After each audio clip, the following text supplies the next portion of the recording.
Hi, my name is Thomas, and this is my informative speech. Now imagine you just entered college. You know some friends from back home, but you want to go out and do something fun and meet new people. One of your friends actually has a volleyball and suggests that you go down to the courts by your dorm and play. You start playing, and next thing you know, a bunch of different groups of people start coming and joining and asking if they can play. I think you know where I'm going with this. Today I'm going to be talking about volleyball, more specifically middle blocker, since that is the position that I play. In all honesty, I've never played on a school team or a club team, but all my experience comes from playing with people who have. I've played intramural for 4 years in college, and 3 of those years I was playing as middle blocker. With volleyball, I feel like it's always overshadowed by basketball. I'm a pretty tall person, and people always say, "Hey, you're tall, do you play basketball?" But I always rebuttal with, "No, I play volleyball." But at least in volleyball, I feel like height does not matter as much as it does in basketball. Even if you feel like you're too short to play basketball, you're never too short to play volleyball. You can always play as a setter, or you can play as a libero. Whatever makes you comfortable, whatever makes you happy. With all that being said, let's start with offense of a middle blocker. On offense, a middle blocker's job is to take pressure off the team by creating as much pressure on the other team. One way to do this is to be loud. Middle blocker Jamie Rindy states that the middle's job on offense is to pull opponent blockers away from your 2 hitters, and this is achieved by calling for the set early and loudly. Now, building off of that point, even if the ball doesn't come to you, even if you're not set by the setter, your job is still to act as a decoy.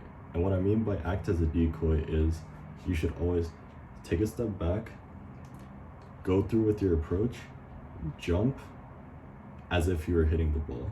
Even if the ball doesn't come to you, you must always do this. What this does is it marks you as a threat by the opponents. So even if you're not hitting the ball, then the opponents still have to pay attention to you, and it may catch them off guard. It may draw them into you, freeing up space for your other hitters to block. Now that we've covered offense, let's go over defense. On defense, a middle's job is to analyze the opposing team's hitters and setters, and to always block whoever's hitting the ball. On top of this, you should be able to effectively communicate with your back row. When blocking, getting over the net is more important than just setting a high block. 3-time Olympian Heather Browns has said that when the majority of the hitters go for a kill, they're usually hitting the ball just a few inches over the tape. There's a good chance that you'll have success if you push over the net. What I mean by over the net is, let's just say this is a net. You want to push over when you block. You don't want to set a high block. Pushing over will allow you to get that kill. To determine where the set is going, you should watch the other players. According to Coach Maddie, being aware of the positioning and movements of opponents helps a middle blocker make key decisions like the timing of their jumps and the angle of their hits. Asking yourself questions like, what kind of set is it? Or where is the location of the ball will help you read the setter and increase chances of making the block. The final point on defense is that you should be able to communicate with your back row. The back row is able to see a lot more than what you can see in the front.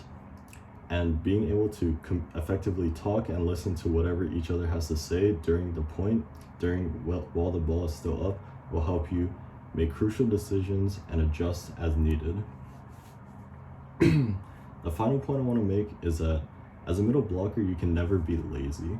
And what I mean by this is, on offense, you always need to be jumping to act as that decoy. On defense, you always need to be moving. You always need to move to where the ball is. If you don't move, then this allows the opponents to do whatever they want. It allows them to act more freely. I hope all that made sense. I hope I said everything in a clear and concise manner. All these points we're trying to get we're trying to reinforce the idea that without a good middle blocker, the opponents will be able to control the flow of the game since your team can't generate enough pressure. I hope you enjoyed. Thanks for listening.